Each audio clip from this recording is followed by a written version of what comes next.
Niemożliwe.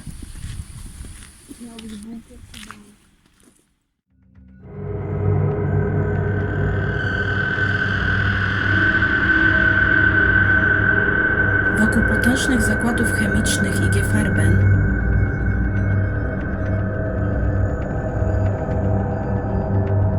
powstały wysokie schrony przeciwlotnicze.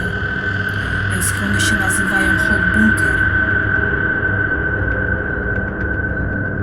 Miały one służyć SS-manom jako schronienie podczas nalotów bombowych sił alianckich. Owe schrony posiadają bardzo mocną żelbetową konstrukcję, pięciokondygnacyjną. Grubość ścian i stropów wynosił nieraz 2,5 metra.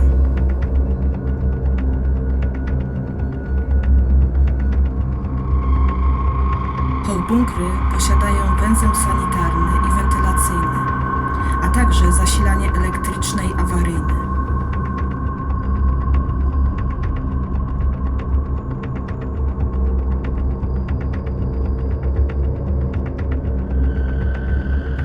Na najwyższej kondygnacji schronu znajdowała się radiostacja i stanowiska dowodzenia obrony.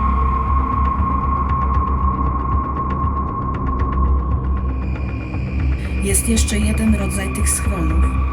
Wyglądają niemalże identycznie, z tym, że są o wiele większe i mogły pomieścić nawet 800 osób.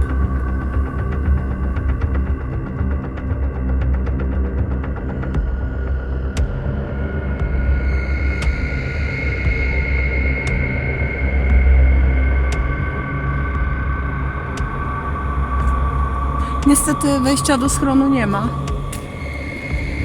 One są wszystkie dosyć dobrze pozabezpieczane.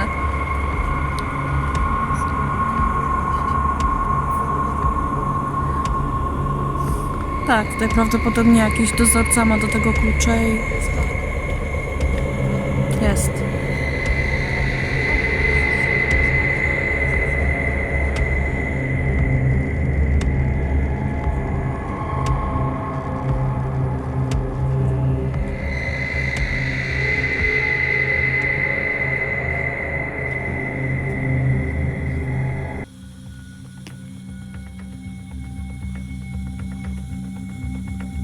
To jest para wodna.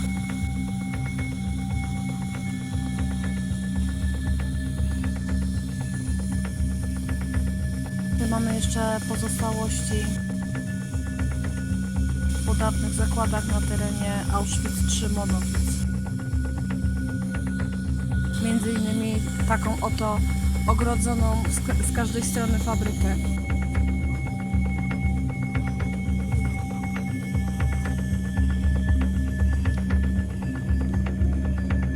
Oczywiście te wszystkie zakłady, one tutaj stoją, niszczeją sobie, były sprywatyzowane po wojnie.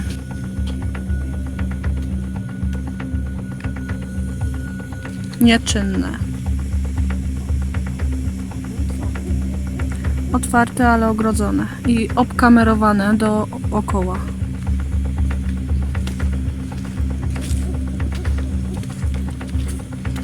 Mamy kolejne próby modernizacji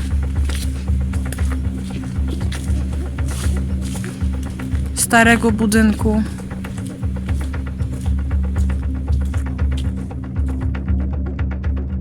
Niemiecki koncern chemiczny IG Farben Industrie postanowił wybudować wielką fabrykę paliw płynnych poza zasięgiem bombowców alianckich. Wybór padł na tereny pomiędzy wschodnią częścią Oświęcimia a wsiami Dwory i Monowice. Decyzję uzasadniono korzystnymi warunkami geologicznymi, dostępem do linii kolejowych, źródeł zaopatrzenia w wodę i złóż surowców, m.in. kopalni węgla kamiennego w Libiążu, Jawiszowicach i Jaworznie, złóż wapienia w Krzeszowicach oraz kopalni soli w Wieliczce. Za tą rampą jest prawdopodobnie jakieś pomieszczenie magazynowe. Znajduje się kolejna fabryka, która jest również opuszczona, do której oczywiście nie ma wejścia. Wszystkie te fabryki znajdują się na ogromnym terenie Monowic.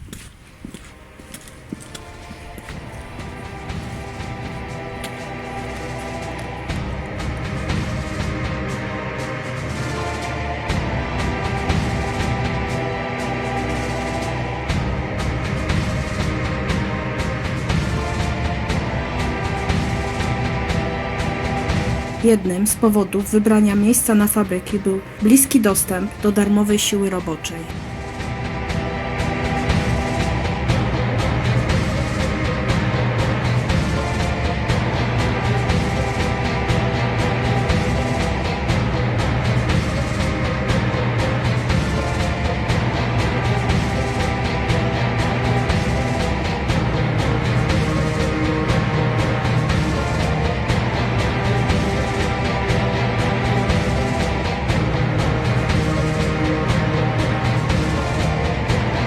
W związku z tym IG Farben zawarło umowę z komendanturą obozu koncentracyjnego w sprawie wynajmu więźniów z obozów KL Auschwitz.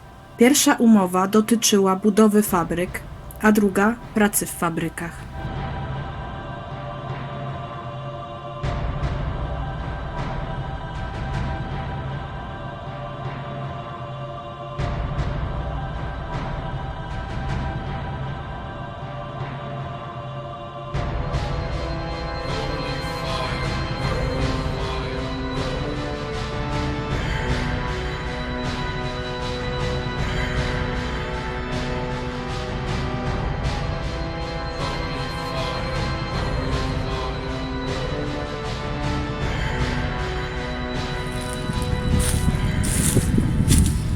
Znalazłam wielki bunkier.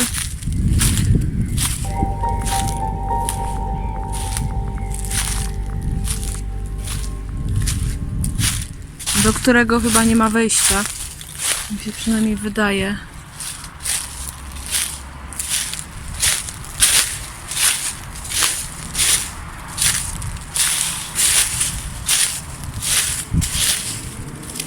To jest taki nasyp. I być może wejście było z podziemi.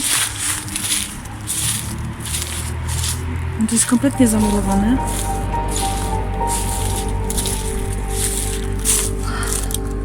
Głęboko się ciągnie. Bardzo głęboko. Jest chyba jakaś pusta przestrzeń. Nic nie widzę.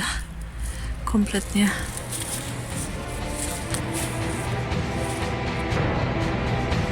Pierwsze komando więźniów, określane jako Buna, od niemieckiej handlowej nazwy kauczuku syntetycznego, zaczęto dowozić ciężarówkami na plac budowy fabryk w połowie kwietnia 1941 roku.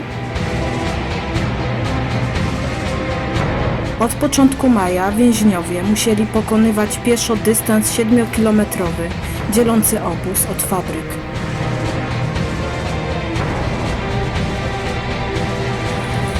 Możliwe, że tam jest jakieś wejście.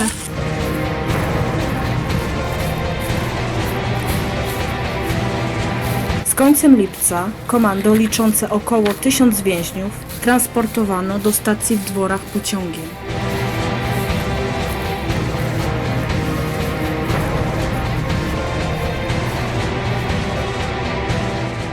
Zatrudniono ich przy ciężkich pracach fizycznych, niwelowaniu terenu, kopaniu rowów odwadniających, kładzeniu kabli i budowie dróg.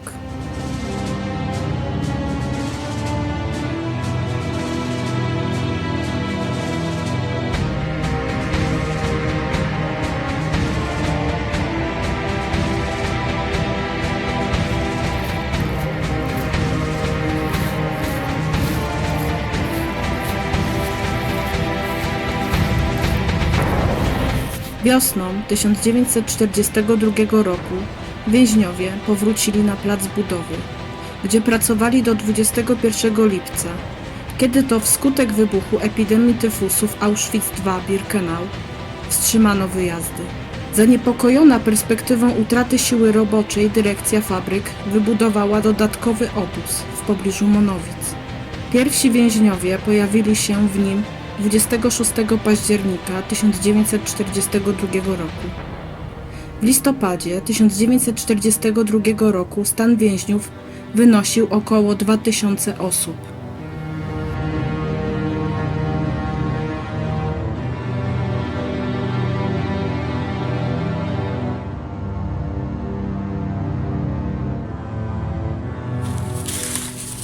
Nie można tutaj wejść, bo to jest zalane.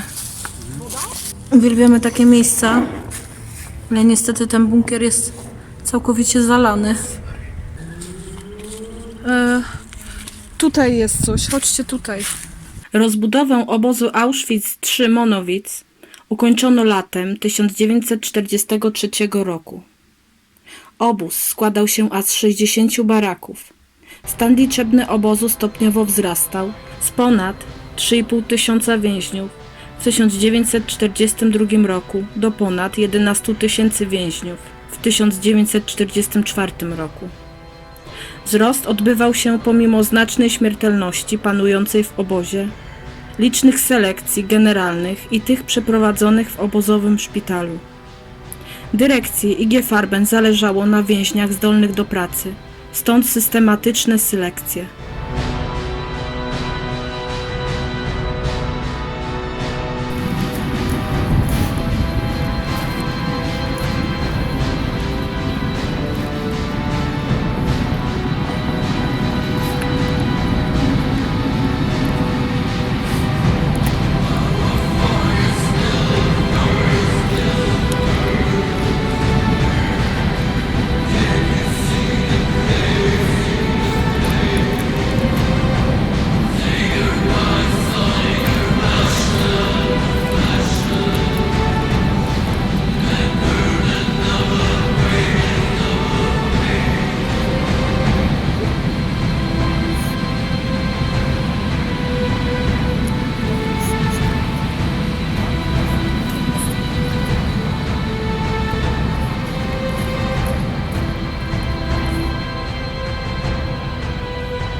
W rezultacie w okresie istnienia obozu ofiarą selekcji padło ponad 10 tysięcy więźniów, których wywieziono do szpitala w obozie Auschwitz I lub do Birkenau, gdzie większość wymordowano w komorach gazowych.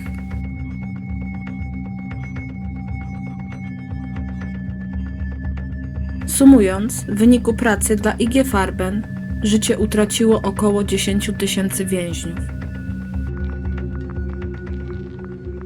Schau nicht hin, schau nicht her, schau nur geradeaus. Und was dann noch kommt, mach dir nichts daraus. Weißt du auch manches Mal wieder ein noch aus, nimm's nicht allzu schwer. Mach dir nichts daraus. Geh dir nicht alles genau, wie du's wünschst, nimm es hin. Irgendwo hat jeder Wind seinen Grund und seinen Sinn. Weißt du auch manches Mal wieder ein und aus, nimm's nicht allzu schwer, mach dir nichts daraus.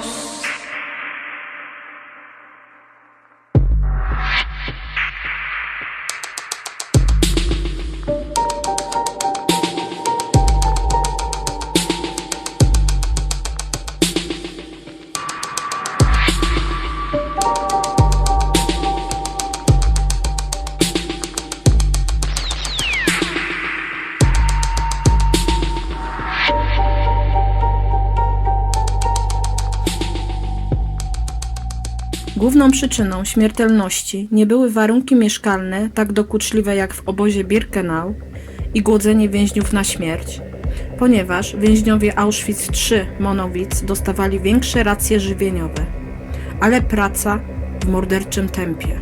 W styczniu 1945 roku większość więźniów ewakuowano pieszo do Gliwic, a następnie przewieziono koleją do Buchenwald i Mauthausen.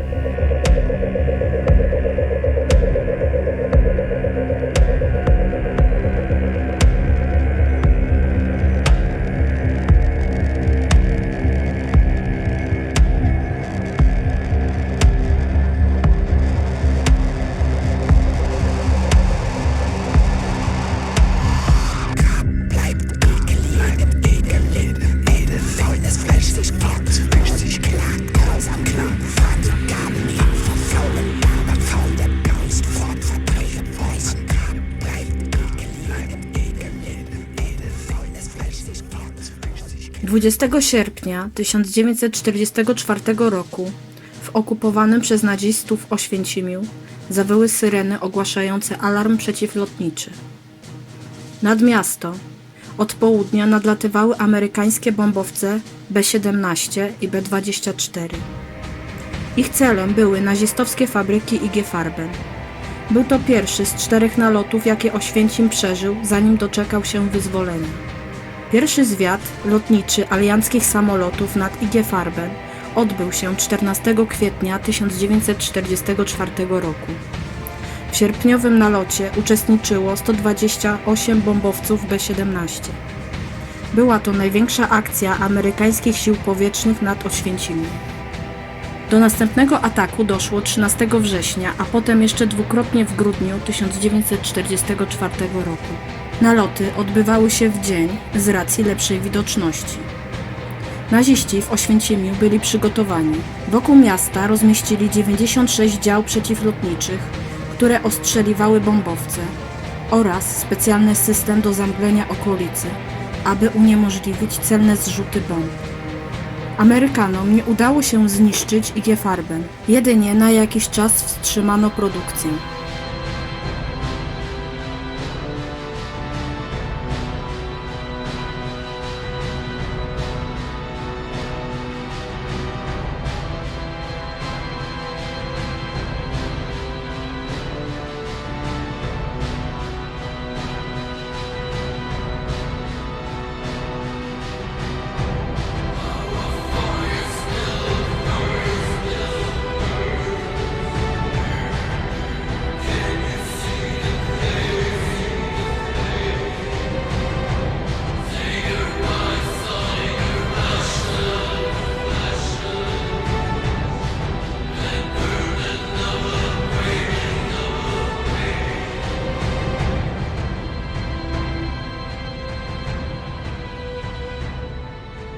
Wiele samolotów zrzucało bomby, nie docierając nad główny cel. W efekcie na terenie Oświęcimia nie obyło się bez ofiar ludności cywilnej.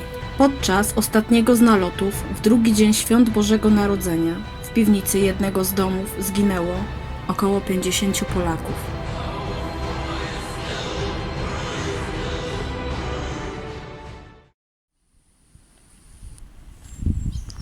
Moi drodzy, jesteśmy ponownie w Monowicach od drugiej strony. Niestety Auschwitz czy Monowic nie udało nam się wyeksplorować. W tamtym miejscu, tam na tej skarpie, tam trzeba przejść jakieś 50 metrów, jest taki świetny, duży bunkier, ale niestety nie ma do niego dojścia. Próbowałyśmy z każdej strony, tymi krzakami tutaj z góry, trzymając się płotu.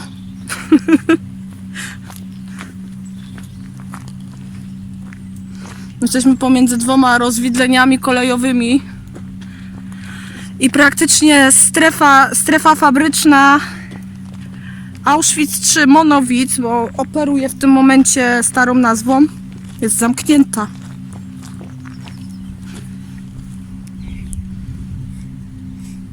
Z jednej strony tory, z drugiej strony tory, po środku powystawiane bramki z ochroną, ponieważ tutaj są zakłady przemysłowe.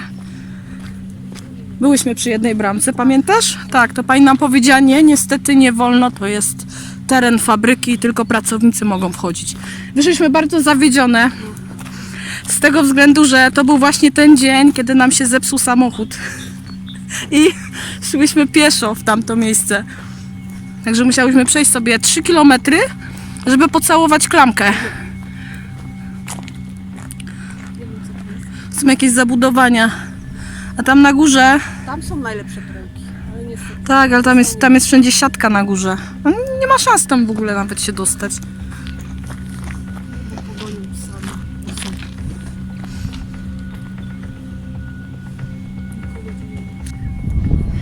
Miejsce bardzo urokliwe. Mi się tutaj osobiście podoba.